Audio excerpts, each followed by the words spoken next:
విజయసాయిరెడ్డి రాజకీయ నిష్క్రమణ వైఎస్ఆర్ కాంగ్రెస్ పార్టీలో ఒక తీవ్రమైనటువంటి పరిణామం. వైఎస్ఆర్ కాంగ్రెస్ పార్టీ శ్రేణులకు ఒక పిడుగు లాంటి వార్త. రాష్ట్ర వ్యాప్తంగానూ ఢిల్లీ స్థాయిలోనూ పెద్ద చర్చనీయాంశమైనటువంటి అంశం. ఎందుకు విజయసాయిరెడ్డి రాజకీయ నిష్క్రమణ చేశారు, తన రాజ్యసభ సభ్యత్వానికి రాజీనామా ఎందుకు చేశారు అనేవి సమాధానాలు లేని ప్రశ్నలుగా మిగిలిపోతున్నాయి. అసలు విజయసాయిరెడ్డి గారు నిజంగానే రాజకీయాల పట్ల విరక్తి కలిగి నిజాలే చెప్పాల్సి వస్తుంది, అబద్ధాలు చెప్పలేకపోతున్నాను అనే ఉద్దేశంతో తాను రాజకీయ నిష్క్రమణ చేసి వ్యవసాయం చేసుకోవాలనుకుంటున్నాడా, లేక అంతర్గత విభేదాల వల్ల ఆయన రాజకీయ నిష్క్రమణ చేస్తున్నారా, లేక కూటమి కుట్రలో భాగంగా ఆయన రాజీనామా చేసి రాజకీయ నిష్క్రమణ చేస్తున్నారా? ఈ మూడు ప్రశ్నలకి సమాధానాలు దొరకటం లేదు. విజయసాయిరెడ్డి గారు రాజీనామా చేసిన తర్వాత ఆయన ప్రెస్ మీట్ని ఒకసారి పరిశీలించినట్లయితే మనకు ఆయనలో ఎక్కడా తప్పిదం లేదు అన్నట్టుగా కనిపిస్తుంది. అవన్నీ నిజాలేనా? అవన్నీ నిజాలు కాక అబద్ధాలు చెప్పేటటువంటి ప్రయత్నం ఏమైనా విజయసాయిరెడ్డి గారు చేశారా అనేది ఇక్కడ ప్రధానమైనటువంటి అంశం. ఏది ఏమైనా ఈ ప్రశ్నలన్నిటికీ కూడా చాలా తక్కువ కాలంలోనే సమాధానాలు దొరుకుతాయని నేను వ్యక్తిగతంగా భావిస్తున్నాను. అసలు విజయసాయిరెడ్డి గారు ఎవరు, ఎందుకు ఆయనకి ఎందుకు అంత ప్రాధాన్యత, ఇది మనం ఒక్క నిమిషం దాని గురించి తెలుసుకోవాలి. విజయసాయిరెడ్డి గారు ఒక చార్టర్డ్ అకౌంటెంట్. రాజశేఖర రెడ్డి గారి తండ్రి గారు అయినటువంటి రాజారెడ్డి గారు వెరైటీస్ గనుల వ్యాపారం చేసే రోజుల్లో చార్టర్డ్ అకౌంటెంట్గా పరిచయమై అప్పటి నుంచి ఇప్పటి వరకు విజయసాయిరెడ్డి గారు రాజశేఖర రెడ్డి గారి కుటుంబంతో మిళితమై ఉన్నారు. ముఖ్యంగా వ్యాపార సంబంధాలు. రాజశేఖర రెడ్డి గారి టైంలో కూడా ఆయన చార్టర్డ్ అకౌంటెంట్గా ఉన్నారు. రాజశేఖర రెడ్డి గారి తదనంతరం కూడా జగన్మోహన్ రెడ్డి గారి లావాదేవీలన్నీ కూడా ఆయనే చూస్తూ వచ్చారు. వాస్తవంగా చెప్పాలంటే ఆర్థికంగా ఉన్నటువంటి అంశాల మీద ఆయనకున్నటువంటి పట్టు ఇంత అంతా కాదు. అయితే రాజశేఖర రెడ్డి గారు ముఖ్యమంత్రిగా ఉన్న సమయంలో ఆయన తిరుమల తిరుపతి దేవస్థానానికి 2 సార్లు మెంబర్గా అపాయింట్ చేయడంతో ఆయన వెలుగులోకి వచ్చారు.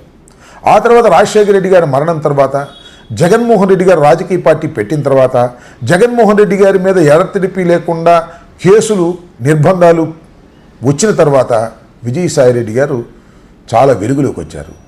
ఒక మాటలో చెప్పాలంటే A2గా ఆయన కేసుల్లో ఉండటమే కాదు, రాజకీయ పార్టీలో కూడా నెంబర్ 2గా ఉన్నాడనేటువంటి భావన కలిగేది. కొంతకాలం అసలు అన్ని విషయాలు విజయసాయిరెడ్డి గారు చుట్టూనే తిరుగుతూ ఉండేవి. 2014లో జగన్మోహన్ రెడ్డి గారు ఓడిపోయిన తర్వాత, 2019లో జగన్మోహన్ రెడ్డి గారు ముఖ్యమంత్రిగా అయిన తర్వాత విజయసాయిరెడ్డి గారు చుట్టూనే రాజకీయాలు తిరుగుతూ వచ్చాయనేది అందరికీ తెలిసినటువంటి సత్యం. చాలా గొప్ప పాత్రను ఆయన పోషించాడు, పార్టీ అధికారంలో ఉన్నప్పుడు లేనప్పుడు కూడా అనేది కేడర్ యొక్క అభిప్రాయం. ఆయనకి నా అభిప్రాయం ఏమిటంటే గొప్ప పాత్ర పోషించేటటువంటి అవకాశాన్ని జగన్మోహన్ రెడ్డి గారు ఆయనకి కల్పించాడనేది నా ఉద్దేశం. ఏది ఏమైనా విజయసాయిరెడ్డి గారు పార్టీ నుంచి బయటికి వెళ్ళటం, రాజకీయాల నుంచి నిష్క్రమించటం అనేది వైఎస్ఆర్ కాంగ్రెస్ పార్టీని తీవ్రమైనటువంటి నష్టానికి గురి చేస్తుందనే ప్రచారం మెండుగా సాగుతుంది. గురి చేయటమే కాదు, అయిపోయింది ఇక వైఎస్ఆర్ కాంగ్రెస్ పార్టీ పని. జగన్మోహన్ రెడ్డి గారికి అత్యంత సన్నిహితుడైనటువంటి విజయసాయిరెడ్డి వెళ్ళిపోయిన తర్వాత ఇంకా జగన్మోహన్ రెడ్డి వెంట ఎవరుంటారు? జగన్మోహన్ రెడ్డి గారి పార్టీ ఇంతటితో అయిపోతుందనేటువంటి ప్రచారాన్ని కూడా చాలా విరివిగా రాజకీయ పక్షాలు, వ్యతిరేక రాజకీయ పక్షాలు చేస్తూ ఉన్న విషయాన్ని కూడా మనం చూస్తున్నాం. ఒక విధంగా చెప్పాలంటే రాజకీయ ప్రత్యర్థులకు విజయసాయిరెడ్డి ఒక ఆయుధాన్ని ఇచ్చాడు. ఎందుకు విజయసాయిరెడ్డి గారు ఈ సందర్భంలో పార్టీ కష్టకాలంలో ఉన్నప్పుడు, కేవలం 11 ఎమ్మెల్యేలు మాత్రమే గెలుచుకున్నప్పుడు ఎందుకు ఆయన రాజకీయ నిష్క్రమణ చేశాడు? ఇంకా 3.5 సంవత్సరాల పాటు రాజ్యసభ్యుడిగా కొనసాగే అవకాశం ఉన్నప్పుడు అనేది ఇక్కడ చర్చ. చాలామంది వెళ్ళిపోయారు. అంతకుముందు కూడా 3 పార్లమెంటు సభ్యులు వెళ్ళిపోయారు. ముఖ్యంగా మరి మోపిదేవి రమణారావు గారు, ఆర్ కృష్ణయ్య గారు, బీరా మస్తాన్ రావు గారు, ఈ 3 పార్లమెంటు సభ్యులే. ఈ 3 కూడా పార్టీని వదిలిపెట్టి వెళ్ళినప్పుడు కూడా ఇంత నిరుత్సాహం కానీ ఇంత చర్చ కానీ జరగలేదు. కానీ విజయసాయిరెడ్డి వెళ్ళిపోవడంతో పెద్ద చర్చ జరుగుతూ ఉన్నది. ఈ చర్చకు వైఎస్ఆర్ కాంగ్రెస్ పార్టీ కార్యకర్తలు కూడా గురవుతున్నారు. విజయసాయిరెడ్డి వెళ్ళిపోయాడే, ఇక పార్టీ ఉంటుందా, బ్రతుకుతుందా, పార్టీ కొనసాగుతుందా అనేటువంటి అంశాలు చాలా బజార్లో చర్చించుకుంటున్నారు. అందువల్ల ఇక్కడ నేను ఒక విషయాన్ని చెప్పదలుచుకున్నాను. అధికారం లేనప్పుడు చంద్రబాబు నాయుడు గారి అధికారం లేనప్పుడు. సృజనా చౌదరి, సీఎం రమేష్ చాలా సన్నిహితంగా ఉండేవాళ్ళు చంద్రబాబు నాయుడు గారితో, వదిలిపెట్టి వెళ్ళిపోయారు. అంతేకాదు 2014లో అధికారం వస్తుందనుకుని జగన్మోహన్ రెడ్డి గారు పోటీ చేస్తే అధికారం రాకపోతే ఎంతమంది వెళ్ళిపోయారు గుర్తుందా? చాలామంది వెళ్ళిపోయారు. 23 శాసనసభ్యులు వెళ్ళిపోయారు, అవతల మంత్రులుగా కూడా చేశారు. అంటే అధికారం లేనప్పుడు ఇతర పార్టీల్లోకి వెళ్ళిపోయే స్వభావం చాలామందికి రాజకీయాల్లో ఉంది. అలా వెళ్ళారు. అక్కడ కూడా. ఇక్కడ మీన్స్ వైసీపీలో, అక్కడ మీన్స్ తెలుగుదేశంలో. ఇలా జరుగుతూ వస్తున్నాయి. కానీ ఇవాళ విజయసాయి రెడ్డి గారు ఎందుకు రాజీనామా చేసి వెళ్ళాడు, నేను వ్యవసాయమే చేసుకుంటున్నాను అని ఎందుకు చెప్తున్నాడు, ఇది మనం ఇక్కడ ఆలోచించాలి. ఇదేమైనా కూటమి కుట్రలో ఒక అంతర్భాగమా? 3.5 సంవత్సరాల పాటు ఉన్నా కూడా రాజ్యసభ సభ్యత్వం ఆయన రాజీనామా చేయటం వలన ఒక వ్యక్తికి, ఒక ప్రముఖుడికి 3.5 సంవత్సరాలు రాజ్యసభ సభ్యుడిగా ఇవ్వడానికి అవకాశం కూటమి కల్పించాడు. దీనివల్ల కూటమి లబ్ధి పొందుతుంది. ఈ లబ్ధి పొందటం కోసమే సాయిరెడ్డి గారు రాజీనామా చేశారా? ఎందువల్ల రాజీనామా చేశారు? భయపడి రాజీనామా చేశారా? ఇలాంటి ప్రశ్నలు చాలా ఉద్భవిస్తున్నాయి. ఇక్కడ ఒక విషయాన్ని మనం గమనించాలి. కూటమి ప్రభుత్వం చంద్రబాబు నాయుడు గారి బలం మీద ఆధారపడి పరిపాలన చేస్తుంది కేంద్రంలో. ఇవాళ చంద్రబాబు నాయుడు గారి అభిప్రాయం ఏమిటంటే కూటమి ప్రభుత్వంతో జగన్మోహన్ రెడ్డి గారిని అనేక రకాలుగా ఇబ్బంది పెట్టి బలహీనపరిచి తన తెలుగుదేశం పార్టీని బలవంతమైన పార్టీగా చేసుకోవాలనేటువంటి ఒక కుట్ర జరుగుతూ ఉంది. ఈ కుట్రలో భాగంగానే ఇది జరిగిందా? కూటమి ప్రభుత్వం చంద్రబాబు నాయుడు గారి మాట విని జగన్మోహన్ రెడ్డి గారిని అన్ని రకాలుగా ఇబ్బంది పెట్టాలనేటువంటి ప్రయత్నం ఏమైనా చేస్తుందా? లేకపోతే చంద్రబాబు లాంటి వాడిని నమ్ముకుని జగన్మోహన్ రెడ్డి గారి మీద కక్ష సాధింపు చర్యలు, కేసులో, కుట్రలో చేస్తే సుదీర్ఘకాలంలో జగన్మోహన్ రెడ్డి గారితో కూడా మనకు అవసరాలు వస్తాయి అనేది మోడీ, అమిత్ షా ఆలోచించి చంద్రబాబు నాయుడు గారు చెప్పిన పనులన్నీ చేస్తున్నట్టుగా నటించి కాలయాపన చేస్తారా? ఇది చాలా ఆలోచించదగినటువంటి అంశం. ఎందుకంటే మోడీ గారు కానీ, అమిత్ షా గారు కానీ, బీజేపీ కానీ ఇవాళ చాలా లోతుగా చర్చించుకునే అన్ని విషయాలు చేస్తున్నటువంటి విషయాన్ని కూడా మనం ఇక్కడ గమనించవలసినటువంటి అవసరం ఉంటుంది. నేను మీ అందరికీ చెప్పదలుచుకుంది, నిజానికి నిన్నే నేను మీ అందరితో మాట్లాడాలని అనుకున్నాను. కానీ పని ఒత్తిడి వలన నేను విశాఖపట్నం వెళ్ళటం వలన నేను ఈ వీడియో చేయలేకపోయాను. ఆలస్యంగా చేస్తున్నాను. ఒక్క విషయాన్ని చాలా స్పష్టంగా వైఎస్ఆర్ కాంగ్రెస్ పార్టీ శ్రేణులకి, కార్యకర్తలకి చెప్పదలుచుకున్నాను. నిజమే, విజయసాయిరెడ్డి వెళ్ళిపోవటం అనేది మోరల్గా చాలా బాధ కలిగించేటటువంటి అంశం. కానీ ఎందరు వెళ్ళినా కూడా వైఎస్ఆర్ కాంగ్రెస్ పార్టీ బెదిరిపోదు, చెదిరిపోదు అనే విషయాన్ని కార్యకర్తలు గమనించాలని, మనోధైర్యాన్ని పెంచుకోవాలని కూడా ఈ సందర్భంగా నేను చెప్పదలుచుకున్నాను.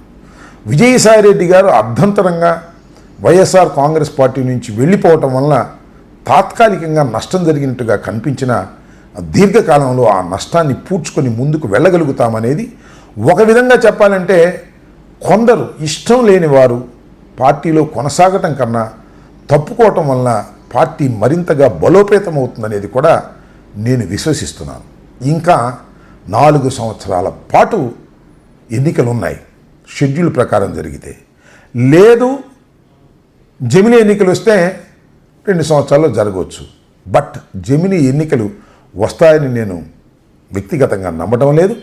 4 సంవత్సరాల సుదీర్ఘ ప్రయాణంలో ఈ రైలు ఎక్కేవాళ్ళు, దిగేవాళ్ళు చాలామంది ఉంటారు. ఈ 2.5 సంవత్సరాలు, మొదటి 2.5 సంవత్సరాలు రైలు దిగి వెళ్ళిపోయే వాళ్ళు ఉంటారు. చివరికి ఆ 2.5 సంవత్సరాలు ఎన్నికలు సమీపిస్తున్నప్పుడు, గమ్యానికి చేరేటప్పుడు రైలు నిండిపోతుంది. తొక్కుకుంటూ కూడా రైల్లోకి వచ్చి ఎక్కడానికి ప్రయత్నం చేస్తారు. ఇది సర్వసాధారణంగా రాజకీయాల్లో జరుగుతున్న అంశం. 2014లో చూసాము, 2019లో చూసాము, 2024లో చూసాము.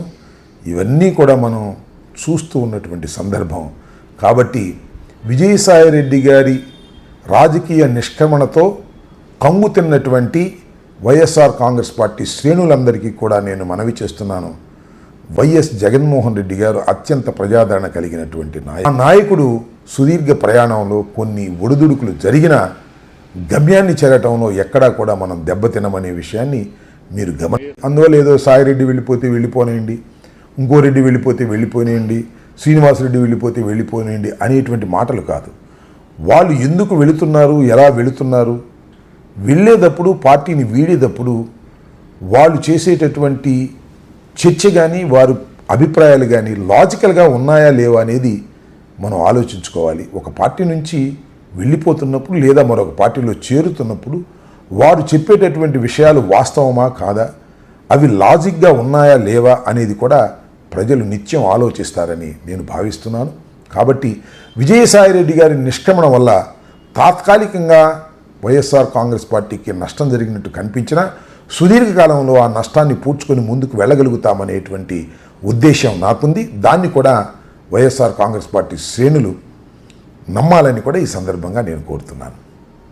ధన్యవాదాలు. హిట్ టీవీ యాప్, ఇందులో short news, live news, entertainment shows, movies, digital magazines తో పాటు మీ జిల్లా వార్తలను కూడా ఫ్రీగా చూడొచ్చు. అంతేకాదు కేజీ నుంచి పీజీ వరకు విద్యార్థులకు స్కాలర్షిప్ కూడా అందిస్తున్నాం. ప్రతి వారం 10 మందికి లక్కీ డ్రా ద్వారా ఒక్కొక్కరికి 10,000 రూపాయలు అందిస్తున్నాం. ఇంకెందుకు ఆలస్యం, వెంటనే హిట్ టీవీ యాప్ ని డౌన్లోడ్ చేసుకుని ఫ్రీగా ఎంటర్టైన్మెంట్ పొందండి. Hit TV app. Hit TV app. Please download hit TV app. Hit TV app ని ఫ్రీగా డౌన్లోడ్ చేసుకొని ఎంజాయ్ చేయండి. మీకు నచ్చిన ఎంటర్టైన్మెంట్ కోసం హిట్ టీవీ యాప్ ని ఫ్రీగా డౌన్లోడ్ చేసుకుని ఎంజాయ్ చేయండి. హిట్ టీవీ యాప్ ని డౌన్లోడ్ చేసుకుని ఆస్వాదించండి, ఆశీర్వదించండి. ఇంతమంది సెలబ్రిటీలు హిట్ టీవీ యాప్ ని డౌన్లోడ్ చేసుకోండి అని చెప్తున్నారంటే ఎంత మంచి యాప్ ఆలోచించండి. అమెరికా అమెరికా అమెరికా అమెరికాలో చదవాలనుకునే వాళ్ళకి విశ్వసనీయమైన పేరు మన శౌర్య కన్సల్టెన్సీ. UK లో 1 year masters, UK లో 1 year masters, 2 years work permit up to 5 years visa. Contact Saurya Consultancy. Contact 89851 89851.